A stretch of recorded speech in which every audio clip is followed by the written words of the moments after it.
आमदार संग्राम जगताप यांच्या वादग्रस्त वक्तव्याची अजित पवारांनी गंभीर दखल घेतली आहे। संग्राम जगताप यांचं विधान चुकीचं असल्याचं अजित पवार म्हणाले।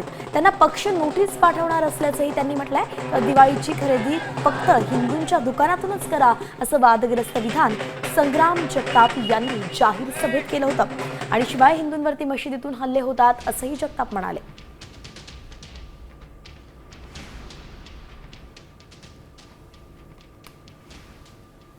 तर काही खरेदी करत एक लक्षात घ्या, ती खरेदी करत असताना आपला पैसा, आपली खरेदी आणि आपल्यातला जो नफा भेटल तो फक्त आणि फक्त हिंदू माणसालाच झाला पाहिजे। अशा प्रकारची दीपावली आपण प्रत्येकाने साजरी करावी। त्यांनी अतिशय चुकीचं विधान केलेलं आहे। आम्ही त्यांना कारणे दाखवा नोटीस पाठवणार आहोत।